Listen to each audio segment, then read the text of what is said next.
You load from a smaller distance. It's like a rubber band. It's just boom, then it goes, right? It's not. When you pull a rubber band before, what happens? You lose the brain. You lose the elasticity. Same thing as the muscles. Once you're loaded, you're already loaded. Any further you go this way, you break load. So go ahead and grab a hold of. I want you to go grab me. Oh, grab right here like this. I'm loaded. Release. Yeah. You're going. So basically at the bottom, you're releasing. You just ain't got no pop up because you're not loaded. Okay. The stretch reflex is not loaded. Just keep it loaded. Not even too deep. You're just coming forward. Okay. Just sit here, then go from there. But the reason why you're doing that is because obviously you're quad dummy. You're trying to put this pressure in your quads. Think you're gonna jump higher. But once you're loaded, that's how you're gonna jump from that position. Anyways, it's strengthening the explosiveness from this position. So I don't want to sit down. No. It's not you're gonna sit down for anyways. You're sitting down here, then going forward here. Go try again. Okay. Now, so I'm trying to externally rotate a little bit, but not much. No, you never think external rotation is jumping touch the boot, right? Okay. No, I mean, once you just gotta jump.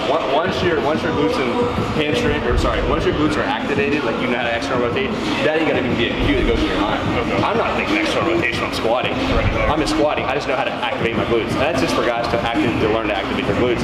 And it's such a fight to get people to learn how to activate their glutes because they never learn external rotation. Try again. So you're sitting. Go ahead and just do what you just did. Look where you just sat.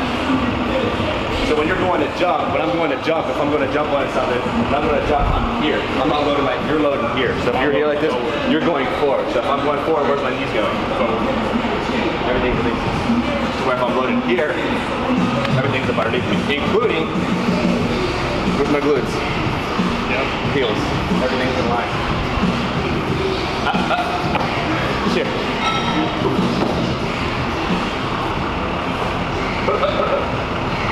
Stand up. Load. Go. Go. Better. Here. I feel like I got Hey, be athletic. Be athletic. Go.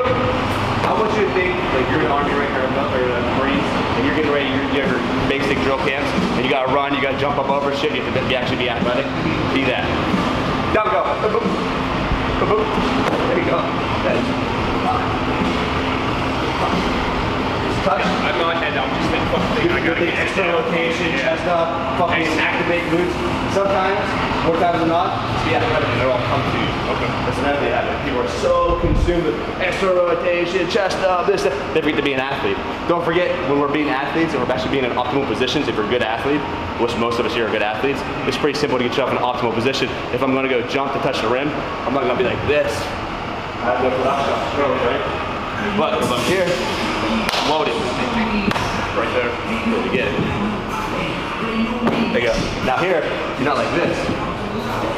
Right? When you go to fucking throw a punch, and you go to shoot a hoop, where's everything at? AC joints and lines of your knees, always. Boom, no matter where you go. Come shooting hoops, come doing a layup, it's always in line. Make sure it's in line. So I'm looking at your knees right now, your knees are, look where your knees are. The legs in. Boom, slight external rotation. Boom, now go. Boom. Yeah. And when you're jumping though, don't try to land on it. Anytime you jump, you're always trying to jump over the block. Okay. Boom. Good. Explode. Boom. Now explode up. Good. Explode up. Good. Jump this high. Jump on top of it. Jump on top. That's right. Good. Nice. Great. Then not here. Don't be like this. You want to be up underneath. When you're leaving, I'm leaving here. Boom. Bring my core tighter and I'm jumping. I'm bringing everything together. I'm not bringing just my feet. That's why you see guys try to jump on the tire and they can't make it. Remember, when you bring it, you got to bring everything. So when I land here, go ahead and jump up here. If your feet are back, like they were here, you're not very strong here, are you? Don't fuck you up, right? But say you're jumping up on it, not even fucking get ready to fight you, and I'm jumping, boom, on my base. The reason why you create base though, is that base is what? Your main lifts. To always be strong in a loaded position. That's the only finish. Box jumping is an athletic movement, right? So whenever you jump up and you land, as an athlete, whatever they're doing, they're hitting the ball, or you're running the intention, you're doing a movement maybe from the ground. What you have to do, you have to be fast off the ground, boom, back on your feet and get the ball out, whatever it might be. Or if it's a football player, you get knocked down, you get to jump back up and get movement right in that athletic position. So you want to lean in an athletic position as well. So if I'm having a box jump, I'm not having to go like in the squat, like so low.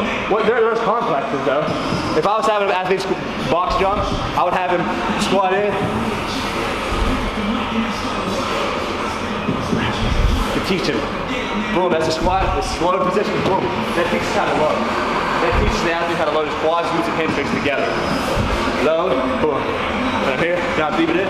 So this is, he can feel here, when you do the squat, he can feel here, his knees come forward, especially Callan, you'll know his knees will come forward hard. You will feel the load go away. He'll feel more optimal here. Boom. I mean, think about this. You can squat fucking 800 like this. Boom. Right? Explosive too. You're always explosive in that position. That's how you're most explosive. Yes, you're really explosive there. Now, if you're explosive out of the hole, that's like a box. That's like a box squat. That's different. That's a totally different position. But also, you can also do box jump off the road here, like this. From the seated position. Then I'm doing this now, I'm going from a deadlift position. Meaning like, you can still box jump wide. You can still do wide stance, close stance. There's no variation you can't do. You know what I mean? But if you're talking about what we're doing here, it's supposed to be like a box jump for explosiveness. That way. Now if I'm coming from this position though, I'm thinking more like, where are my hips going to be whenever I'm squatting, sorry, where it's going to be whenever I'm pulling. A little bit higher than this, with one mat. So I want to go from like right here, at this position, then I want to jump on the box from that position to be explosive from that position. My only issue with jumping from a position, like a still position, like a deadlift position or a squat position, is the fact being you rock forward. It's almost inevitable not to rock forward. So when you rock forward, now we're training the mind to rock forward. Just like we do when we box squat, we rock forward and bring the weight up. That's not how a box squat's supposed to be. Box supposed to be, go back and release the tension, externally rotating, coming straight up. Put that pressure on the hips. So, like when rocking forward, then that's close to the bar. So you go over top. Right. And never would you, like if you're blocking me, go ahead and come forward here. Right here. If you're blocking me, would I be very powerful like this? Since I'm rocking forward like this, so I'm out of position. Does that make sense? All my questions up here, what did you do? So every time you're doing something, you always think about, if I were in a fight, or if I was in a, whatever, like you should be able to prepare things very good in the military. If I was in this, is this a vulnerable situation? Is this a vulnerable position to be in? If so, get your fucking self out of that vulnerable position. Because being vulnerable is never, you can never win by being vulnerable. Absolutely. Ever. You know what I mean? And if you're in vulnerable positions, you're only doing it to strengthen that position. Does that make sense? So if I were in a position like this, when are you ever like this? On any movement? Good morning. Why? Because you're vulnerable in the squat like this. So you're strengthening your body to be strong in this position. The only time you put yourself in a vulnerable position is if you're strengthening that vulnerable position. Makes sense? Yeah. What's the benefit of like jumping off a smaller box, like a 12-inch box on like a 42 inch? That's like work your explosiveness off the bottom. Okay. That's so like in a squat movement then? Yeah, absolutely, which is phenomenal too. That's what I'm saying. Incorporate all box jumps. I was just showing you with this one in specific. There's there's no right or wrong box jump. You can do fucking any variation, wide, close. I'm such a fan to make yourself explosive in those positions. If you are doing a low box jump, say like this.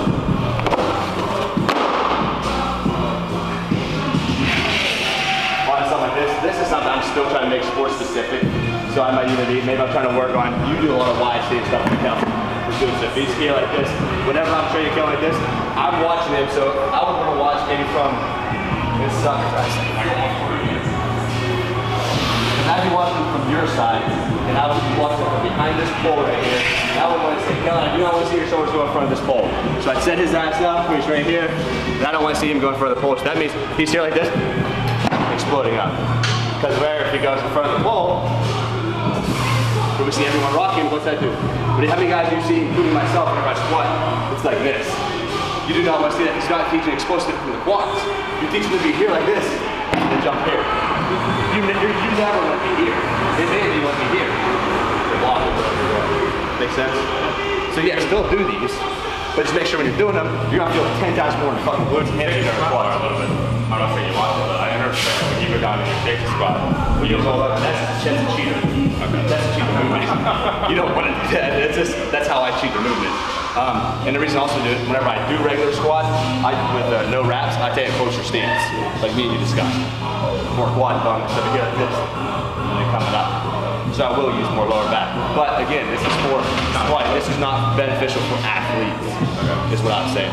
So you can have the best programming and the best strength coach in the world, and he does all his box jumps and different things.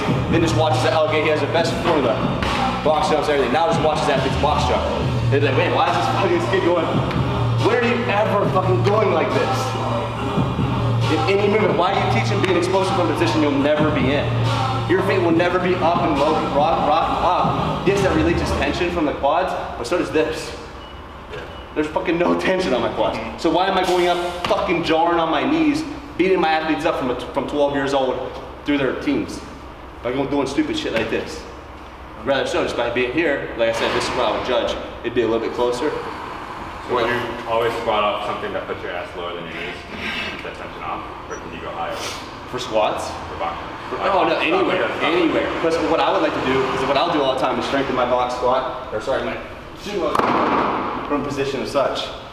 Because it's right where I'm sumo pulling from, about right here. So this is where I'm gonna strengthen my explosiveness from here as well.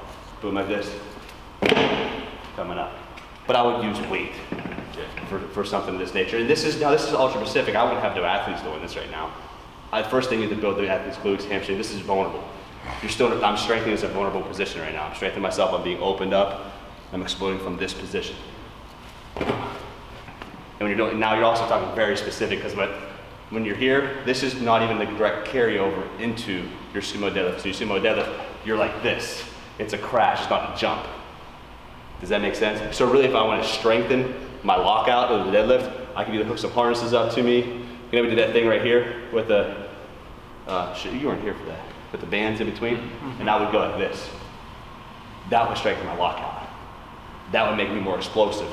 Boom, from the bottom, would be here. Not physically jumping, because when I jump, what has to happen is I have to, whenever I jump, I have to force myself this way, the pattern changes.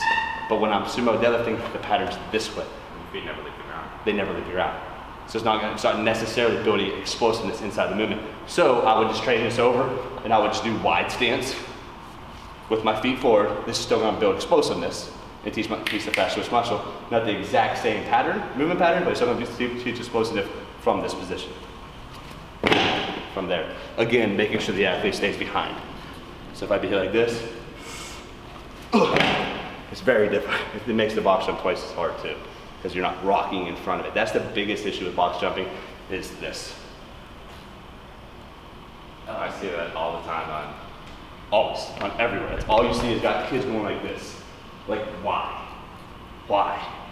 You know, you're literally getting away from what the movement's supposed to be doing to build explosiveness. Yeah, you're not getting nearly as much out of what you could be getting out of it. No, you're still building slight explosiveness, but when you rock forward that much, there always will be slight. You always want to allow an inch or two. You know what I mean? You have, like, that's just natural to load. So it's not like you're somebody here like this and just, you know, you need slight load, but it's not here. Not dramatic. It's not momentum. It's not this. Like you see people do all the time. Yeah, I did this from a still box. I'm like, yeah, but you also gathered more momentum from a still box than you did from actually not even having one there. So it goes hand in hand, whichever, you know, you can, all athletes should be jumping, both high and far. You need to make your athletes all jump higher and farther. This should be always there. But like with Kellen, in his instance, in order, like he was running, so like I didn't even practice running drills with him. All I did is start getting his underdeveloped muscles more developed. I started developing his hips and glutes more. When he was running, he ran real fucking pigeoned like this. So I worked on some hip mobility for him, and I also strengthened his glutes and hamstrings, so he wasn't so quad dominant, opened his hips up more. Now his quads and hamstrings can support him better. He runs in a better straight line. There's some strength in his hamstrings and quads. So hamstrings and glutes. He's able to run faster. You see what I'm saying? And also by building explosiveness with the deadlifts and different things like that, with the trap bar or sleds. You know, when you add resistance to an athlete and make him sprint with it, he's gonna become faster, especially at that age.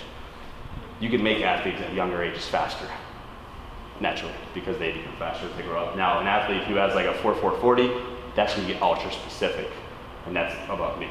Like I don't work with football players on increasing 40 pounds. I would have them deadlifting more, I can tell you that much. Not that I can make athletes faster, but I'm not going to. You know, I don't speak on topics that I don't fully have, already have the studies ran on, you know what I mean? But enough higher level guys do, like Louis Simmons for such, has no athletes running. You just have them doing deadlifts and jumps, stuff like this, and accommodated resistance and both speed and explosiveness, and they become faster. So you can become faster, obviously, through deadlifting, but I wouldn't like get into a debate with it, because like I said, I haven't ran a study on myself, but I can debate anything else that I've ran studies on. You'd be like, yeah, this works because here's the study, here's the numbers, here's what happened from a result of, you know, whatever, just pushing instead of pulling on a deadlift, keeping your shins behind the bar, 2 inches on the deadlift. For every inch your knees are over the bar, your shoulders are bar, that compensates for 20 pounds on the bar. You know, I have those studies to show that, so I can argue that. But where the speed thing, I don't argue as much. Does that make sense? For the whole jumping thing, though? Yeah. $20.